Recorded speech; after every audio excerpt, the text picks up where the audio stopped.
Hey, welcome. Thanks for stopping by, joining this class, which today is on injury prevention. Some things we can do to strengthen the body, stretch out the body. So hopefully helps us have less injuries, no injuries. There is no guarantee. Injuries, we've all had them in our athletic careers, running, biking, etc. careers. And they can happen at the blink of an eye. Sometimes from obstacles, sometimes from not paying attention, overuse, just a whole host of reasons. So there's no magic bullet, no one fits all solution for preventing injuries, but doing some things to perhaps keep us stronger, better condition so that we're not as susceptible to injuries. So some of the things we're going to work on in this practice to help with that goal is to number one, create a strong body, good form. Um, Talk a little bit in a moment about cross training because that's super important. But for this particular practice, working on developing strong muscles, ligaments, and joints, and basically kind of an overall whole body strengthening practice so that the whole body works together as a unit. Because one of the causes, not all, again, of injuries is that there's one part of the body, one stabilizer isn't strong enough or recruited, and therefore then that makes the other muscles get overworked. So the whole chain of movement then is disrupted, and you have one really strong body part and one really weak. And guess what's one is more susceptible to injury at that point. Before I begin, one last thing that would help with injury prevention is to cross train, to not do the same thing. So if you're a long distance runner and you're putting in a lot of miles, a lot of long runs, it's hard to fit in that time. I know from years and years ago when I, was doing 50, 60-mile weeks working full time, there was no other time to cross train. Looking back, of course, I wish I had because they may have prevented a number of injuries. But doing yoga, stretching, like we're doing, some weight training with or without weights. We'll do a couple things today that are considered weight training, but we're not using any weights, just our own body strength as resistance. You do run a lot, trying as much as you can to run on softer surfaces, dirt, grass, which lessens the impact on our joints. Swimming, anything at all, walking, hiking, stationary bike, any kind of cross training, basically anything that you enjoy, that you have access to, that doesn't necessarily involve all that high impact pounding. All right, so every time your foot hits the pavement, even if you're walking or hiking, you're still putting a lot of pressure on the joints. If you can lessen that by doing something every so often to counteract that, to balance it out. That would be super helpful, keeping the body strong and hopefully staying a little more injury free. All right, that's the overview. And we're going to get started with a head to toe warm up. We don't do this too often in classes. Most times we start the class laying on our back or sitting down, something like that. But for this particular practice, we're going to start standing up. And we're going to warm up the body, head to toe, all the way down, kind of taking our time, being a little slow, because it's also important to have the muscles warm before we start that strengthening, before we start, and especially before you start any kind of cardio exercise like running or biking. Really important to take a few minutes at least to do a little warm up. So stand with the feet about hips distance. I want you to have a little soft bend in the knees to not lock the joints out. And we're going to start with the head and the neck. We're going to drop the chin to the chest slowly. And then you're slowly going to lift the head, maybe lift the chin up to the sky. And let's do that a couple more times, just really slow. Let the head fall heavy. And then as you exhale, lift and don't go too far back if you have a tendency to, pinch a nerve or have a tight neck and immobile neck. Go a little less back. Come on. And now turn to the right. Again, minimize the turn if your neck is feeling stiff here. Turn to center And then just a little gentle peek over to the left, and then turn forward, and then one more time, a little turn to the right, forward, and a little turn to the left. Let's put all that together. Drop chin to chest, drop right ear to right shoulder, head back, left ear towards the left. Kind of take a couple of these easy little circles around. Again, minimizing the movement.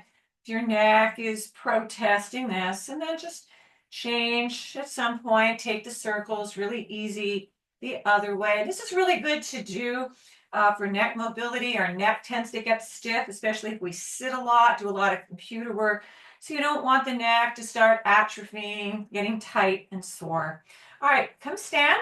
And now you're going to shrug the shoulders up towards the ears and let them fall down. And a couple more, hike them up high, let them drop like they're too heavy to hold up. One more like that, reach them up towards the ears, let them fall down, and now start to circle the shoulders. Lift them up towards the ears and allow them to fall down the back. Starting to get a little into the upper chest and upper back here as well, and then take those circles forward towards the front of where you're standing. All right, now make sure you have enough room nearby that you're not going to hit a window or a wall. And let's start to take the arms in big sweeping circles behind us. You can have the elbows bent here. Again, we're just trying to loosen everything up, get a little more blood flow, get the heart going a little, and then take those big circles forward in front of you. And then you're going to cross them, change the cross as they come forward and back. So again, moving this warm up down from the top of the head and the neck, a little further down the body each time. All right, come still, be still. Reach the arms overhead, hold on to the left wrist with the right fingers. And now let's take a side bend over to our right, starting to warm up now the outer shoulder and the sides of the rib cage and the waist and the outer hip a little bit. As you inhale, rise, change the grip, and then take that deep side bend over to your left. Come back up. Still have a little bend in the knees. And you're going to twist now side to side. Let the arms just kind of come along for the ride, like a little washing machine movement, we call this. Just let the hand just gently tap the outer hip, starting to move again. Keep moving that warm up down a little further. Get one more to each side. And then bend the knees a little more. Bring the hands to the hips. And you're going to start to circle the knees and hips around. So now moving it down to the hips and the knees and the thighs. And then let's circle the other way. One more. All right, from here, step the left foot out in front of you. You're going to come onto the heel, flex the foot. You're going to bend the right knee and sink the hips back, hands to hips, but keep the chest open. So we're doing a nice standing hamstring stretch. Now moving that body warm up, full body warm up down to the lower legs. Come up and change sides. Step the right foot out, come onto the heel, flex the toes up, bend the left knee, sink the hips back. Keep the chest open though, so you don't want to round the spine here. Standing hamstring stretch. You'll do a version of this in a little bit on hands and knees, a little deeper stretch. So it's just like a nice opening stretch of those hammies. Come up, and now let's get into the quad. So you can use a wall or chair or table for balance. Catch the left foot and bring the left heel in towards the glute. The spine is tall, but the right knee, again, is not locked out. And you're trying to bring the heel as close to the butt as you can and not letting the knee and hip move off to the side. Maybe even inner knees brush against each other lightly. Take another breath. This is kind of a classic quad stretch, runner stretch before a run or a workout. Let it go. Change sides. Almost done with this warm-up. Bend the right knee, catch the foot. Maybe the heel comes towards the butt. If your knees are tight, quads are tight, you know, it's fine to have it a little further away, but don't let the foot sickle out to the side. One more breath. All right, from here, you can continue to have your hand on the wall. You're going to reach the left foot out in front of you, and you're going to start to circle that foot and ankle around, go both ways. And then just a couple times point and flex the foot. So we get a little ankle stretch, a little upper foot mobility here, and then just change sides. Take the right foot out, just circle it around, spin it around a couple times both ways. And then last part of this, just kind of point, flex the foot. All right, should feel good, warmed up, head to toe. All the body parts warmed up, aligned, ready to move. Come to the top of your yoga mat. One thing I mentioned, forgot to mention this before, you will need a yoga block for this practice, for this class later on. If you don't have one, if you didn't bring it, you could pause this right now. It's the beauty of a recorded class. You could pause it and go get one. And if you don't have one, you will still be able to do the majority of the poses. There's one you would not be able to do. You just have to watch that and do it again another time, and hopefully you do have a block. But the others, you could do the 2 or 3 others with or without a block. All right, back to the top of the mat. Let's sweep the arms overhead. Let the palms connect and reach up tall through the spine. And then exhale, bend the knees and sweep down into a forward fold. So this first round of a half sun salutation, we'll take it a little slower. We're going to hold the standing forward fold a bit. You could have your hands on yoga blocks here, or just tent onto the fingers if you're straining to reach the ground. Knees can be really bent. If you're feeling that tightness, that pull in your hamstrings, which is common, or your low back, then you want to bend the knees generously. And let the spine hang down. This is a great stretch, not just for those hamstrings that we mentioned, for the low back, to decompress the low back, stretch it out and lengthen it. So if you have low back pain, this is a nice one to just kind of hang out in. And again, you can use the blocks under your hands to give you more support. And then slowly come back up, sweep the arms overhead again, let the palms tap. And then with your exhale, release the arms by the side, stand tall, roll the shoulders back a little. This is mountain pose. I'm going to do 2 more of those half sun salutations, but a bit faster. Inhale, circle the arms up, gaze up towards the ceiling. Exhale, hinge forward at the hips as you come back down to that forward fold.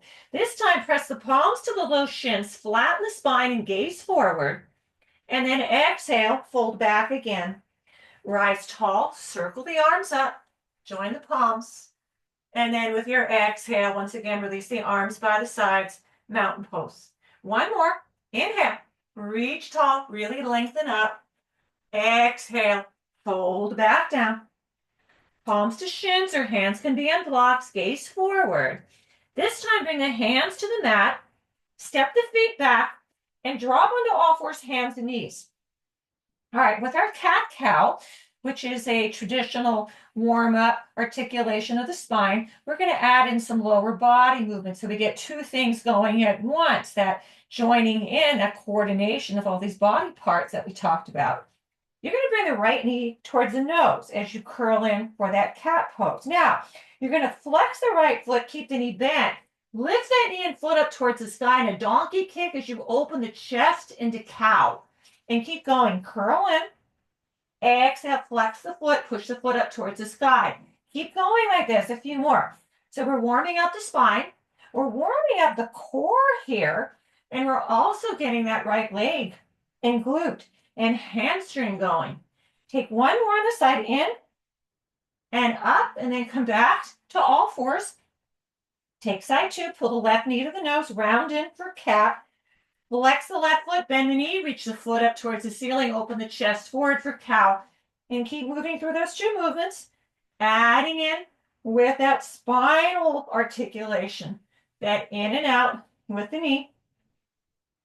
Get 2 more, round and open, knee to nose. Elevate the foot, come back to all 4s, hands and knees. Take the right leg long back of the mat. This time you're going to tuck the toes, lift the heel. And then all we're going to do is just lift that leg up and down, straight up and down a few times. All right, so you want to keep that right foot flexed.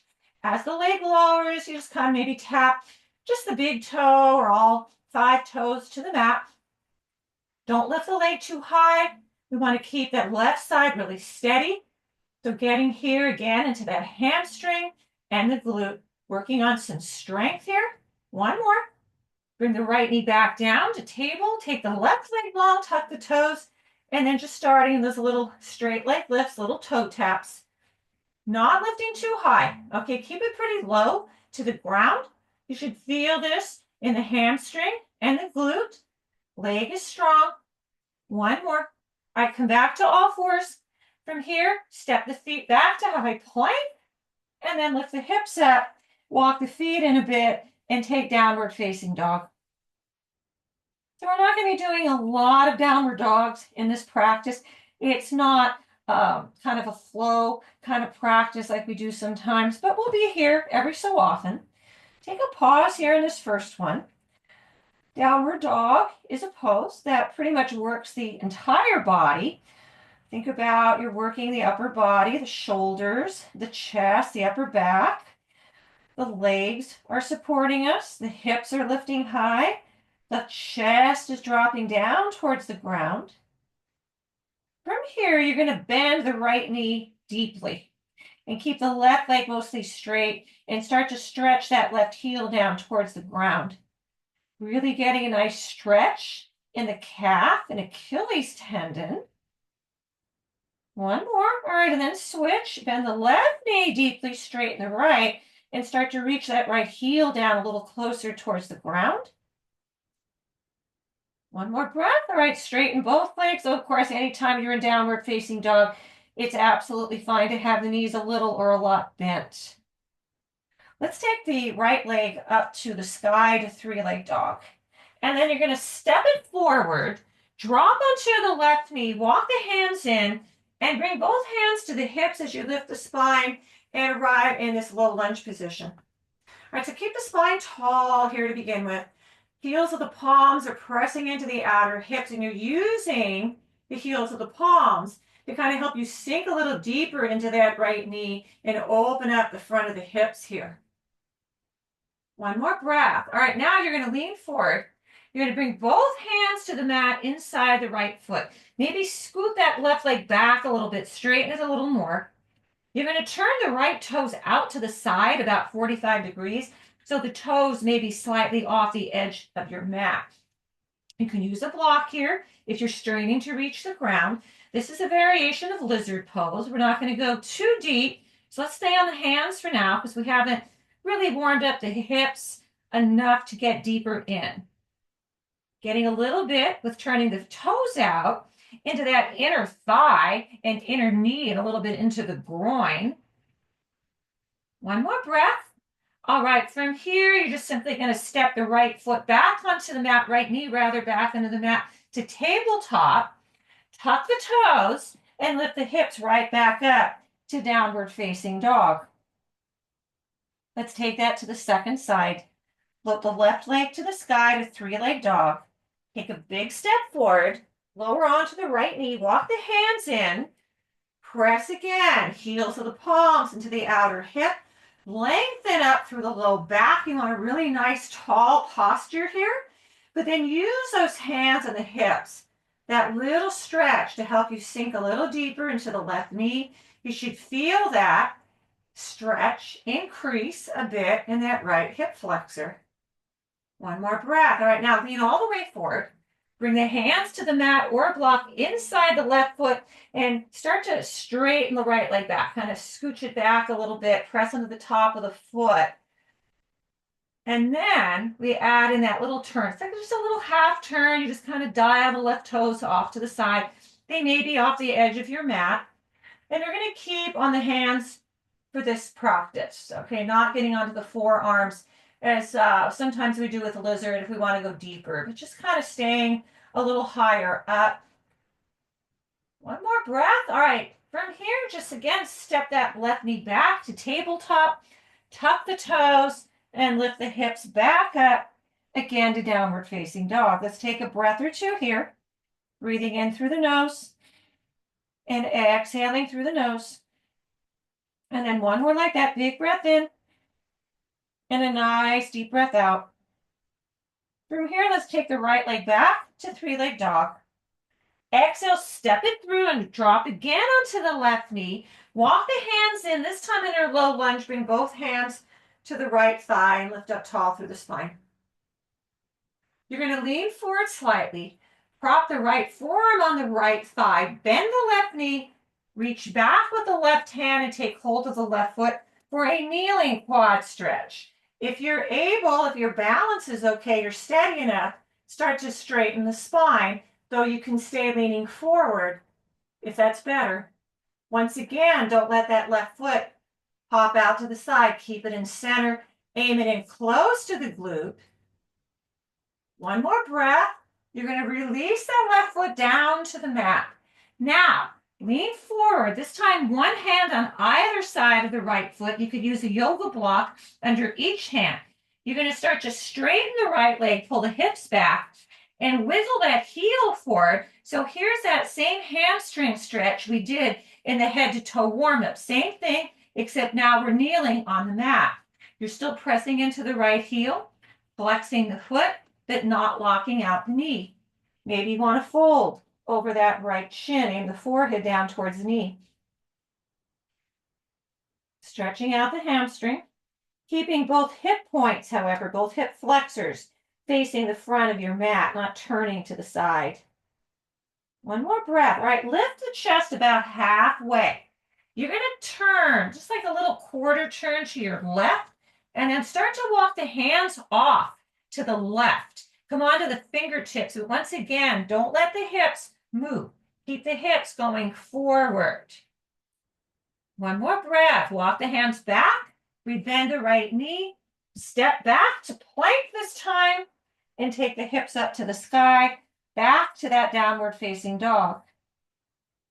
Take the left leg to the sky, and exhale, step it through.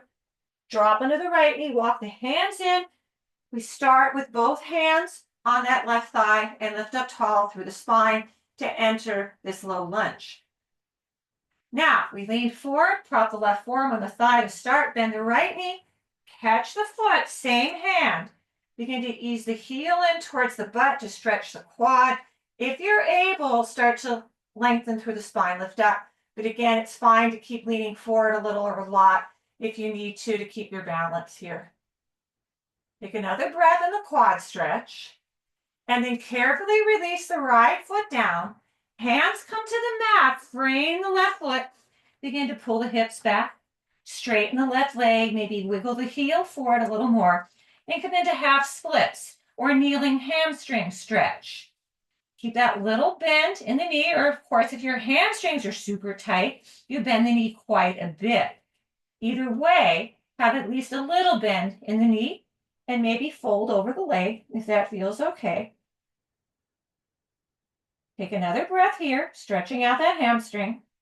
And then lift the chest, turn from the waist just a little bit over to the right, and then walk the hands off at a diagonal, tent onto the fingers, but don't again let the hips go along for the ride.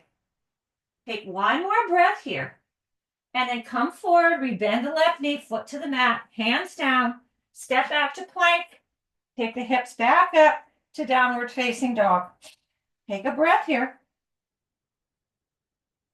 All right, from here, we're going to roll to a high plank. We're going to work a little bit on overall body strength, core strength, focus, stability, balance. All we're going to do to start, we're going to float just the right toes up, let them hover, let them point down towards the ground.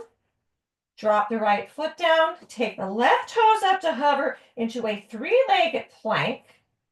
Drop that down. You're going to keep both feet grounded now.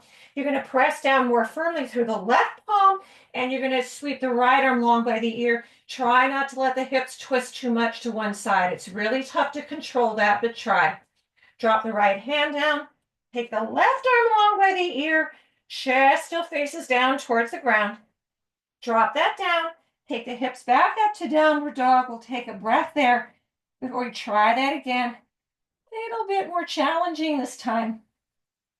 Come back to plank. Now, float just the right toes up. See if you can also take the left arm long by the ear. A one arm, one leg plank. And then come back. Try the other side. Float the left toes up. Take the right arm long by the ear. Drop it down. Plank. Bend the knees. Look forward and walk to the top of the mat. Bring the hands to the hips. And you're once again going to bring yourself all the way up to stand. So just know, just to divert a moment, that one leg, one arm plank. It's not easy. It's a very challenging pose, a lot of strength, a whole body strength, a lot of focus, concentration, balance. Don't expect you're going to do it the first time or the first 10 times that you attempt that. But it is a really good thing to try to work up to, a goal, so to speak, because it's excellent for building up all that strength that we talked about. All right, from here, you're going to cross the right foot over the left. So you can have the feet in really close, pinkies touch. You can wiggle the feet a little wider, go even wider. Bend the knees more. Lift up tall through the spine. Sweep the arms overhead and hold on to the left wrist again. And let's bend to the right, but this time with that cross foot position. Bump the left hip out. This is a nice stretch for the outer hips and IT bands and the glutes. As you inhale, rise, release the wrist, bend the knees more, and you're going to start to come into a standing forward fold with these crossed feet. So once again, you could have yoga blocks ready there, one under each hand, or you could tent onto the fingers. You may find you need to bend the knees a lot more here. Take one more breath and then bring the hands to the hips. Really ground through the feet as you rise back up and uncross the feet. Give the legs a little shake before we try side two. Take the left foot over right. So again, you choose. Go really narrow, a little wider still. Bend the knees more than you think you need to. Take the arms overhead. You're going to hold on to the right wrist with the left fingers this time as we bend over to the left and bump the right hip off to the right side. One more breath. Rise, release the wrist. And from here, you're going to slowly come down into that cross foot forward fold, hanging over the shins, knees bent, legs really strong, feet really grounded. One more breath from here. Walk the hands in, pop them to the hips again, grounding through the feet, maybe a little shaky as you rise up. Uncross the feet. So the feet are parallel and all 10 toes are facing forward. About the feet about hips distance. You're going to bring the hands to the hips and you're going to bend the knees into a deep squat, or what we call chair pose in yoga. From here, you're going to lift the left heel, press into the ball of the left foot, and then drop that down and change sides. Lift the right heel, press into the ball of the right foot, and lower. And you're going to go back and forth a few times here, changing sides like like you're riding a bike, slow and controlled. Stretching out the calves, working the quads as we keep the knees bent in this squat. One more. All right, now see if you can, just for breath, if you can float both heels up. Working on a little balance. Balance is also really important. One more breath. All right, drop the heels down, give the legs a shake. And from here, we're going to move to the wall. Next couple poses.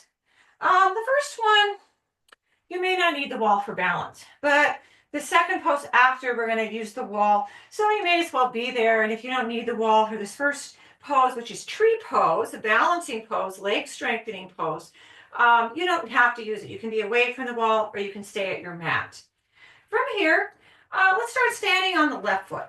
Standing on the left foot, ground through the left foot, and you're going to hug the right knee to the chest. So if you're going to use the wall, you can have your back against the wall. You could also turn to the side and just say have your elbow or your outer hip against the wall. And now from here, you're going to start to open that right knee to the side. You're going to place the sole of the foot, if you're able, against the inner left thigh. If you feel that's too much of a hip opener, knee opener, then you bring the foot down a little lower. You could even go really low, bring the ball of the right foot to the mat and press the heel against the ankle for the kickstand variation. But if you can, keep it up higher. Maybe hands come to the heart in a prayer position. You want to be lifting up tall through the spine here, not rounding the spine.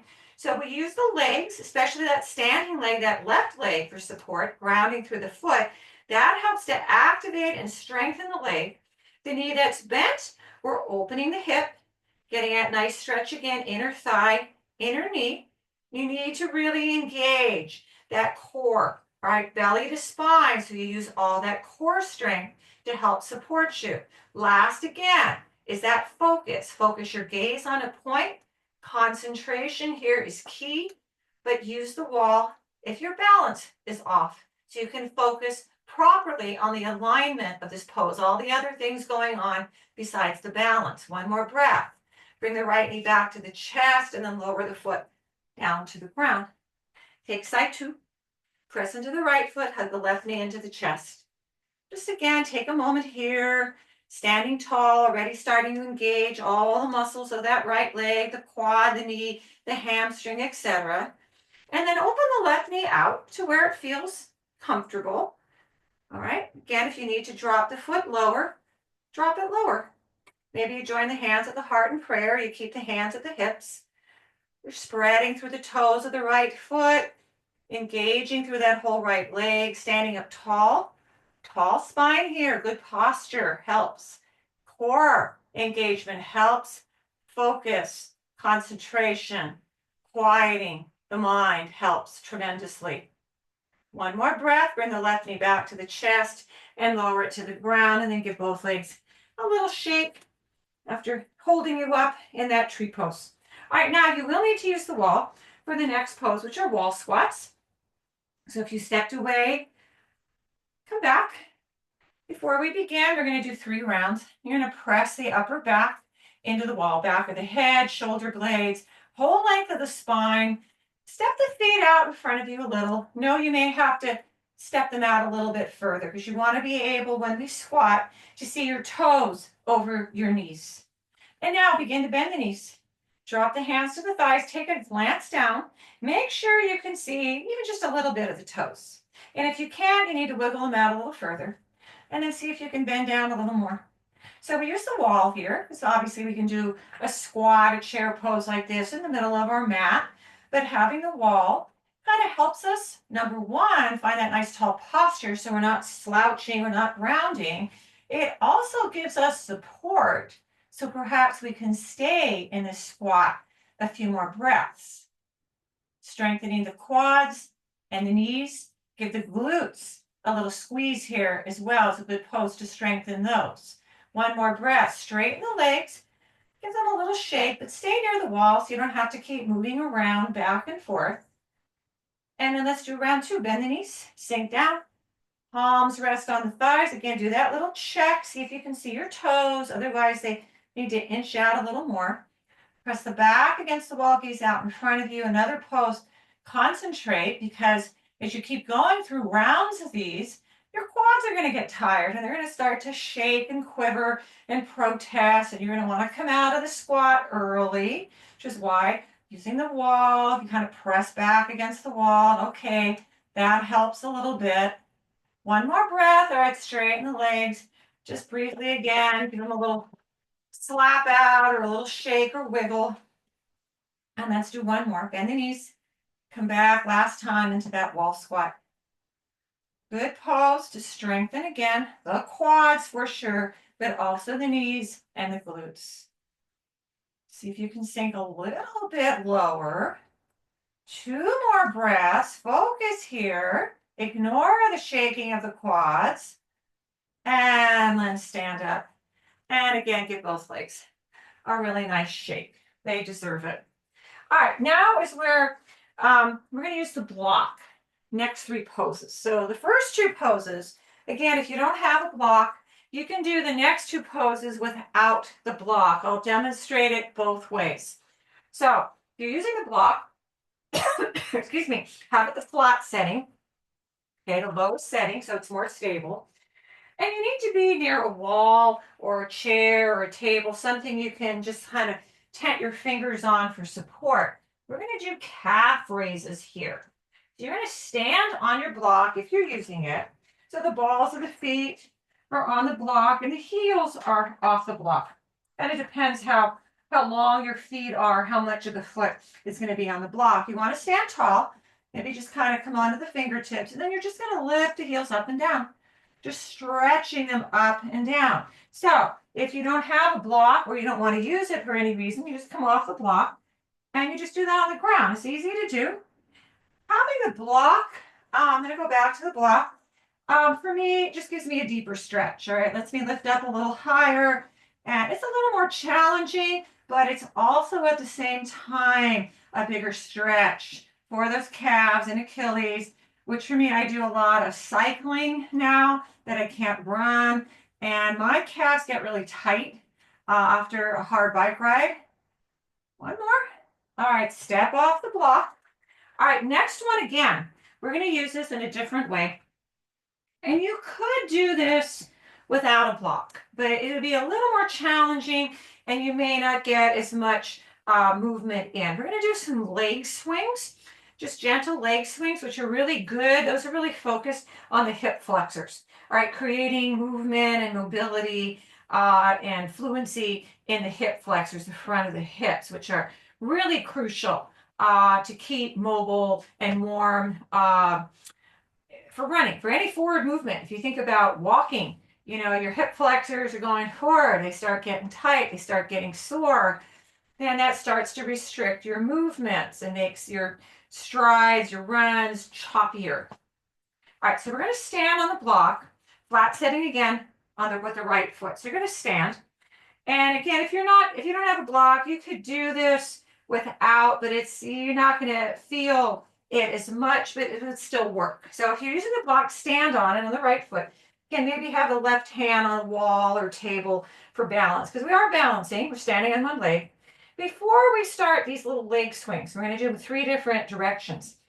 Kind of let that left foot dangle down. Flex the foot and kind of feel that hip flexor lengthen. So the legs are not symmetrical right now. The right hip is obviously higher and the left foot is lower because we're standing on the block. You want the spine tall, which is why it's good to have the hand on the wall so you're not slouching or worrying about falling over. And we're going to start really small with this left leg. These little swings back and forth. Keep the foot flexed and keep these swings really small. All right, so again, you could do this without standing on a block. It just might be a little less, I don't know the word I'm looking for, efficient, or you may not get as much a big of a movement. Now you're going to start to make those movements, those leg swings a little bigger. What you want to avoid as you make them bigger is to start leaning back or pitching forward. You want to keep the spine tall the whole time, which is why having the hand on the wall or piece of furniture really helpful. One more. All right, now pause, flex the left foot, and now you're just going to move it out to the side and back a little bit, a little lateral movement to get a little more of the outer hips here. Still on the inner thigh. Couple more just to the side, small movements. You don't want to lean over here. One more. All right, now last part. The foot has been flexed this whole time. Now we're going to point the left toe and we're going to reach it out in front of us at a little angle, going sideways. We get onto the side of the leg, the IT band, and the little more inner thigh. One more. All right, just simply step off and change sides. So now we're going to stand on that. What side are we standing on? Standing, let's see, left side. So we need to stand on the left foot now. We need to have the left foot on the block. So you don't really need to move around. All right, and then begin to let the right leg dangle. Flex the foot before we even move. Just kind of feel it lengthening down, stretching out, elongating. And now, spine tall, we start with just those little swings forward and back. Without tipping forward, without tipping back. Flex the foot, just kind of feel as you do everything kind of loosening up here. And then you can start to make the swings bigger, but control the motion. You can make them bigger as long as they stay in control. 2 more breaths, swinging it forward and back, opening up that space. And then pause, flex the foot a little harder, and you're just going to move it out to the side and back without leaning to the left. 2 more. And then last part of this, point the toe now and aim it to the corner. So I'm aiming my foot now to, like, say, the upper left corner of my mat. 2 more. And 1. All right, step off the block. Last thing we're going to use it for the moment, and this one, you would definitely need to have a block. So if you don't have a block with you, there's really not a substitution you can do, a modification, so to speak, you could do. So you would just need to watch this part and repeat it when you do have a block If you don't have a block, by the way, and I've said this in other classes, they're very inexpensive. I have cork blocks, but you could easily go to Target or the sporting goods store. I've seen them a lot at the discount stores like Marshall's, Ross, TJ Maxx. The foam blocks, and they're very inexpensive. $5, $6. Sometimes they come in a set, a pair. They're very inexpensive and really good. Even if you don't do a lot of yoga, they're just good for like the sport folds or bridge pose, like we're going to do later. They come in really handy, and they're pretty cheap, and they're a good investment. All right, so if you have a block, we're going to do block step-ups, which are going to work again the quad and the knee and the inner part of the thigh and the inner part of the knee. We're going to start again block low setting, almost always low setting, and this time have it right in front of the right toes. We're going to start stepping up and down, and then we'll change later and step sideways. So you're just going to step on with the right foot and off. So as you step, the right knee bends, and then the trailing leg, the left leg, is straight and the foot is flexed and the sole of the foot hovers as you step on the block. And then the foot comes back to the mat as you step off the block. So this emulates stairs. All right, if you don't have stairs in your house, or sometimes stairs can be a little unkind, a little too tough on our knees. So this is a softer, gentler way of building up those leg muscles. One more. All right, step off, move the block in front of the left toes. And same thing, you're stepping on and off, bending the left knee as you step on the block. The right leg, the trailing leg this time is straight, and the foot is flexed as you continue up and down a few times. So good practice for stairs, good strengthening again of the quads and the knees. And one more. All right, and then step off. Now we're going to do a lateral movements. You're going to bring that block, still a flat setting, and line it up with the outer edge, the pinky edge of the right foot. And you're going to step on sideways. Same movement we did, except it's a side step rather than a front step. The left leg still trails, the left leg is still straight, the foot still hovers as we step on and off the block with the right foot. So it gets a little more into the inner knee, inner thigh. One more. All right, last part of this. Take the block now, line it up outside the left foot, and you're going to step on and off the block with the left foot, up and down a few times. Yeah, just a couple more. And last one. All right, step completely off the block and place it to the side. We won't be needing it for a little while, but you may need it in a bit. So just put it to the side. And then you're going to come to the back of your mat. So the first part of this is to build strength in the feet and in the ankles, which we don't really pay a lot of attention to, which is ironic because most work we do, running, hiking, etc., the feet take a big pounding, the feet support us. Even when we're doing non-impact activities like stationary biking or an elliptical trainer, the feet are still in motion. So it's important to have strong feet and ankles and calves and shins. So this first part will be fairly easy. I feel a little off, but most of us should be able to do it. The second part is very challenging. I haven't mastered it yet, but I'll do my best. So we're going to basically walk the length of our mat forward and back, first on our heels with the toes lifted. That's fairly easy. Most people can do that. The second part of that is much more challenging, where you walk on the balls of your feet and the heels are lifted. That one feels awkward, off balance, but again, something to work up to. Don't expect, if you've never done it before, it's been a long time, that it's going to go super smooth the first time. All right, first come onto the heels, the toes lift, and we're just going to start walking forward on the heels. So probably helpful here to have the feet a little wider than hips distance. You just kind of walk forward and back.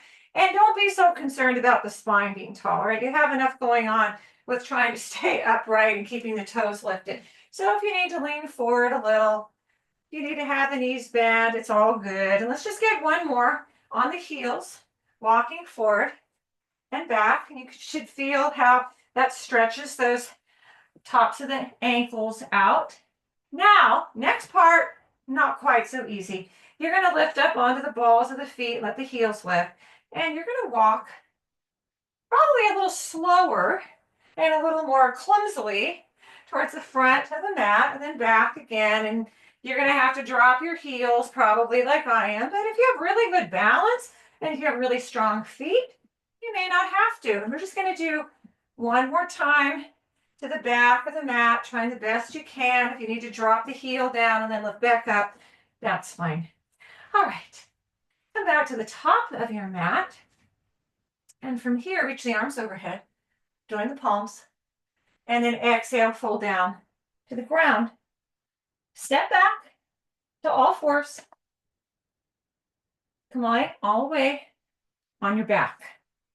So, one part of the body haven't really worked too much here and there because many of the poses we did, the tree pose, the plank pose, something else that doesn't come to mind right now, working our core. So the core, the center of the body, is really integral to overall body health. So if you think of the trunk of the body, the middle of the body, the abdominals, the glutes, the outer hips, the low back, that kind of matches up the upper body. It's the link between the upper body and the lower body. And having a strong core, so essential to supporting the other parts of the body. All right, we're going to bring the legs up to tabletop. So you're going to bend the knees at a 90-degree angle. You're going to bring the hands behind the head, elbows wide. So these are going to be bicycles, which you've probably all done or seen. These are going to be very slow bicycles, like slow motion bicycles. So lift the head and shoulders. First, twist to your left, straighten the right leg and tap the right elbow to the left of your thigh. And then come to center and slow it down as you go to the other side. So as you come into that twist, you're kind of almost holding there for half a second or a second. And doing these slower may feel easier at first, but as you keep going, you're going to see that oftentimes when you slow poses down, you slow exercises down, you're actually working much harder. I was going to do a few more slow rounds of these. If you prefer to speed it up at this point, you can.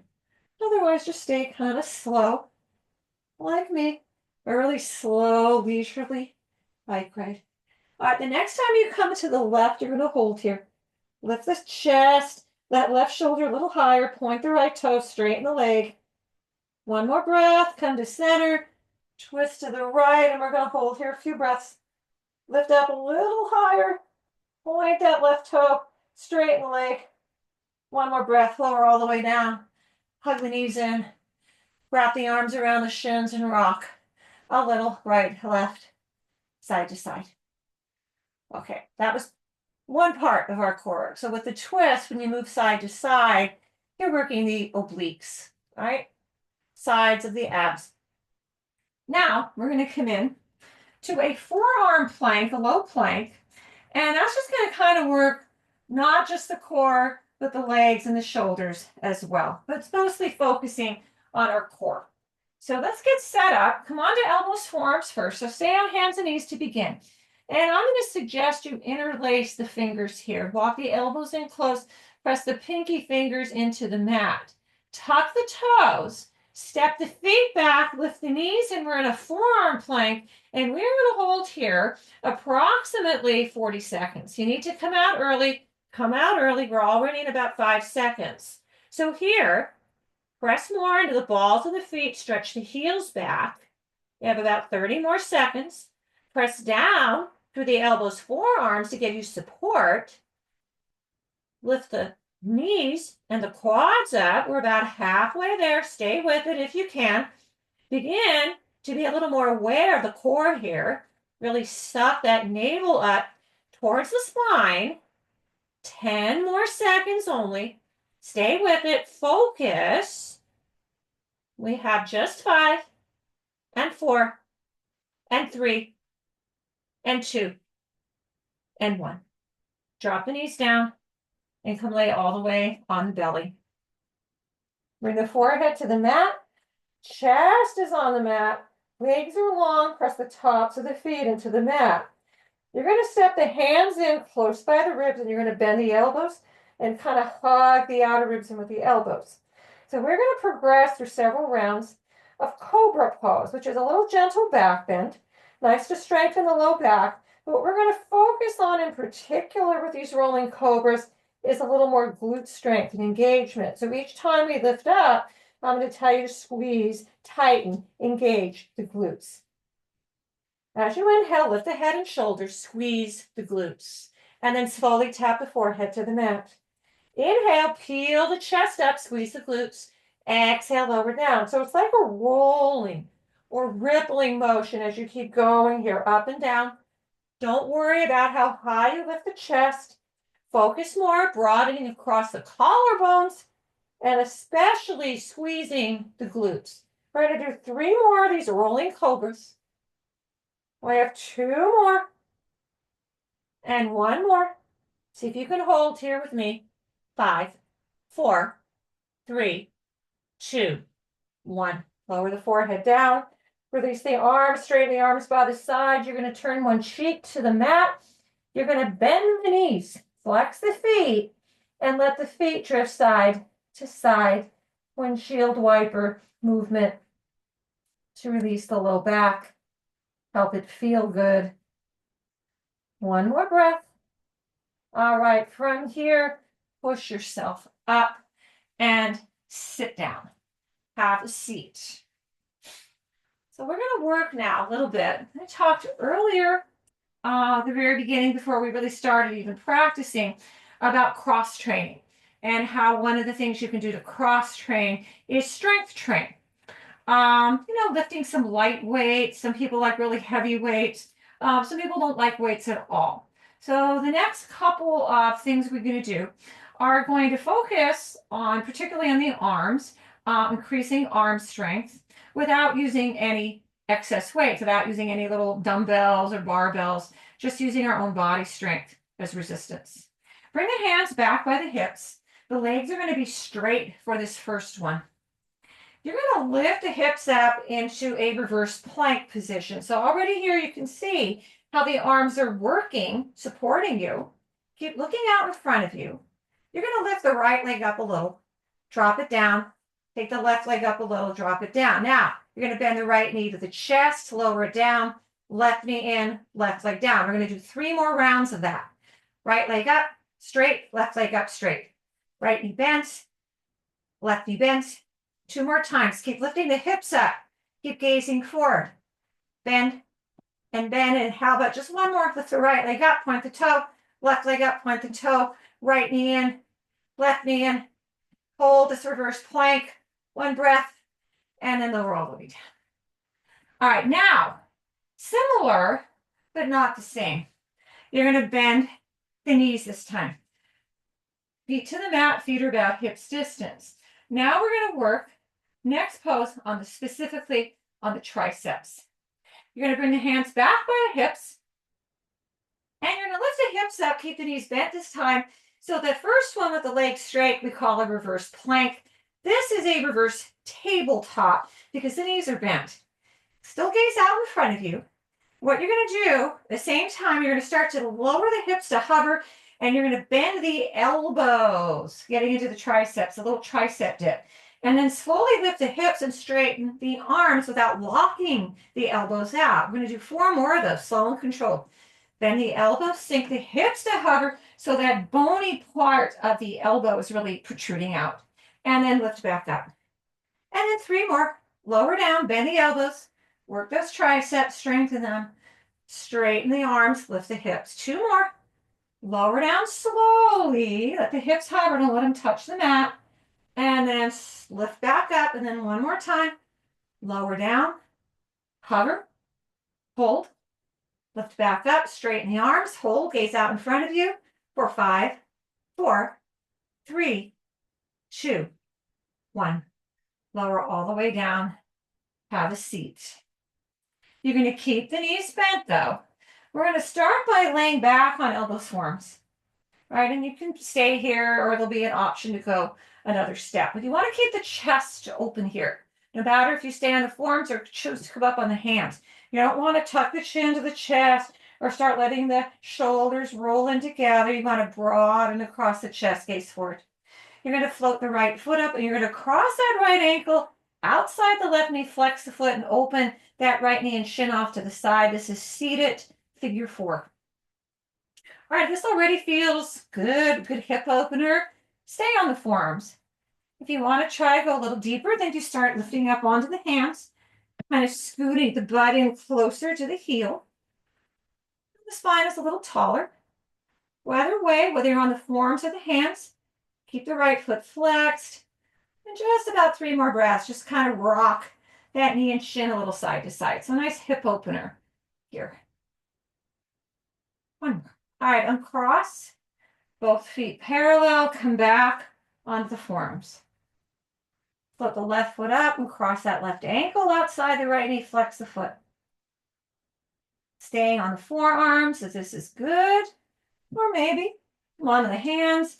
Maybe you can scoot the butt in close enough that the right heel and right glute connect. Wherever you're at, forearms or hands, gaze out in front of you, rocking that shin side to side. Just 1 more breath. All right, uncross the ankle this time. Slide the legs to straight. Sit up tall like we did in mountain pose, standing. Reach the arms overhead, lengthen up. And then exhale, slowly fold forward. You can drop the hands to the mat. You can maybe hold on to the edges of the feet or ankles. And come in now to a seated forward fold. Still lengthening the spine, so you want to find that forward fold. Start at the low part of the back and then have it lengthen through the spine. So this is very painful, very tight on your hamstrings or low back. Several things you can do to help. First is not to lean forward as far. Second is to get like a nice firm folded blanket or really firm cushion under your sit bones to lift you up a little more. You can bend the knees a lot, even float the backs of the knees up off the mat to make this more accommodating. The other thing you could do, the other prop that's helpful, well, there's a couple things actually. If you had 2 yoga blocks, you could stack them on like the knees or thighs and then rest the forehead on the block stack. Or if you have a yoga strap or a cloth belt or a long scarf, you could wrap it around the balls of the feet and hold on to the edges and kind of use that to help you ease a little more into this fold. So this is a good pose to, again, work on that flexibility, stretch, lengthening of the hamstrings, as well as the low back. 1 more breath. All right, bring yourself up. You're going to come onto your right side. Come onto the elbow forearm. And we're going to bend the knees and kind of stack the knees. Flex the feet so that the heels are stacked. And you kind of want to move that bottom hip back so that the hips are right in line here. And we're going to start lifting that top knee up and down, kind of levering it up, like hinging it. So think of this, these are clamshells, which work again, the inner knee, inner thigh, outer hip, and the glute. So think of that top knee as a hinge. If you've ever seen like a little hinged box that opens up and down, that's what the knee is doing right now. You can keep the bottom knee, the right knee, right leg on the mat. You want to go a little deeper, you would pop onto the right heel so that the knee is lifted. You want to go 1 more step, you float both heels up in the air. Either way, 2 more breaths in these clamshells. 1 more breath. All right, switch sides. Come on to the left forearm.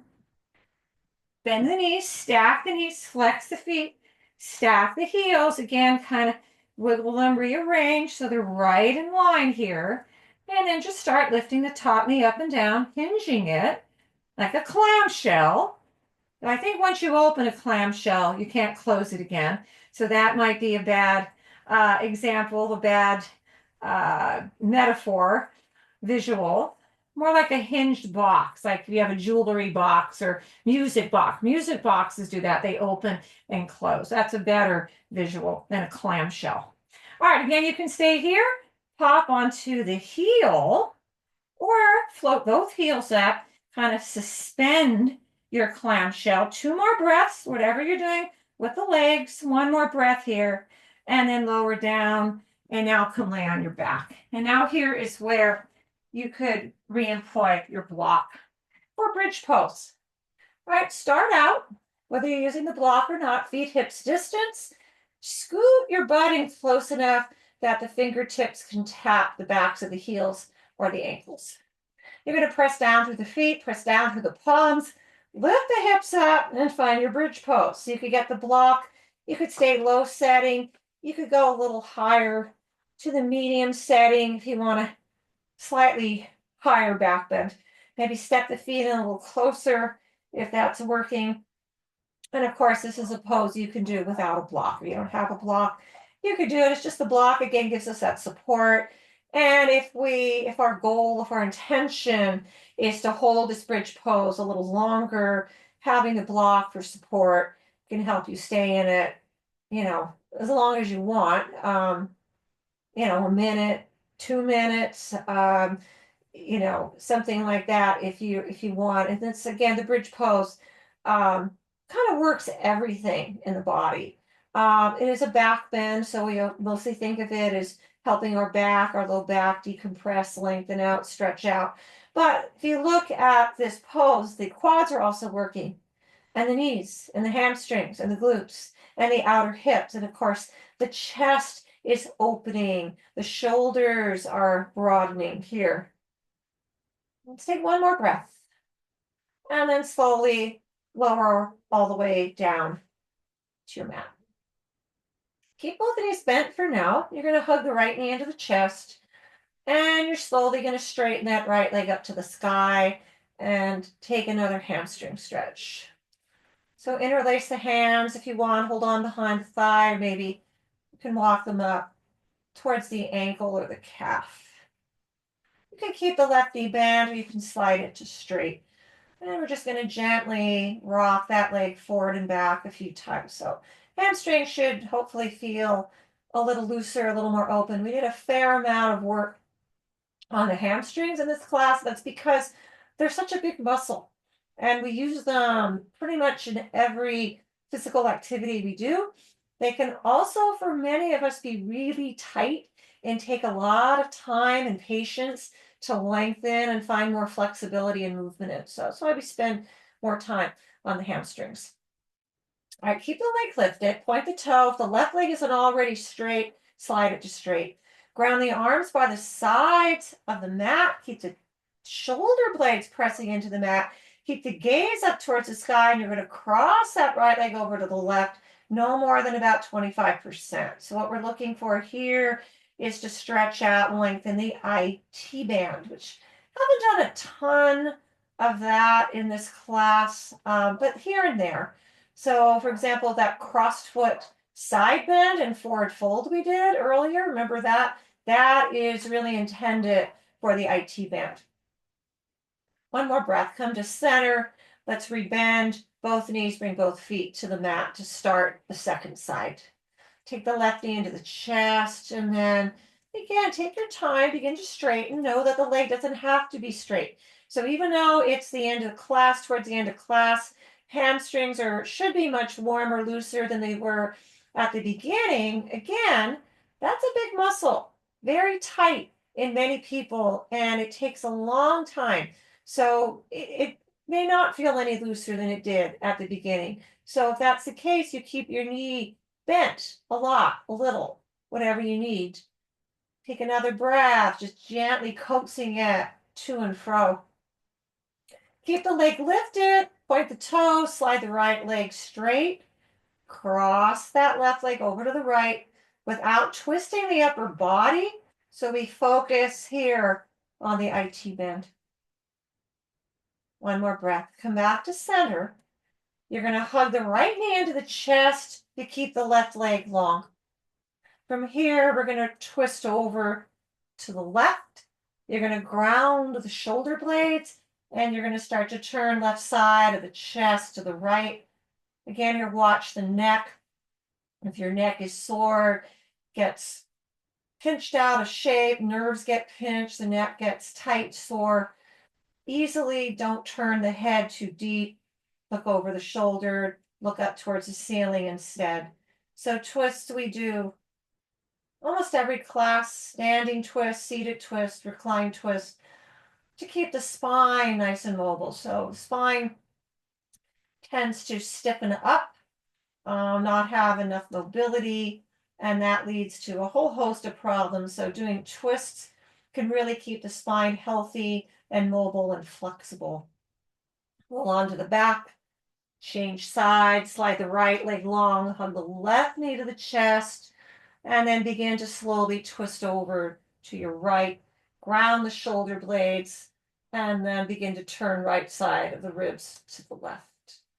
Twists are also, in addition to all the good work they do for the spine, really good to open up the chest, decrease stress, tension, help us breathe a little easier, a little more fully. A lot of benefits to twist, good for the digestive organs. There's a whole class you may have already done just on twists. So we get a little deeper, I get a little deeper into all of the twisting benefits, but just a little quick overview. One more breath. All right, come to center. Give yourself a hug one more time. Maybe rock a little right and left, side to side.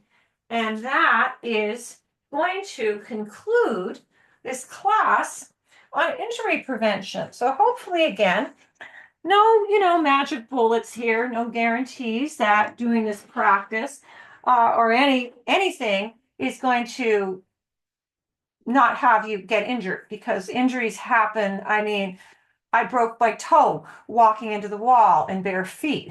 Had nothing to do with exercise. You drop things, all kinds of things. But keeping that strong body, the muscles and joints and ligaments, can certainly help prevent injuries. And some of the things we did, learning how to employ all the body parts together, having the body work as a unit. So one isn't strong and one is weak, and the weak part tends to then get injured, or the strong part gets overworked. Really important. Some good concepts there, and hopefully helpful for you. Thanks for joining this class, and hope to see you in another class again soon.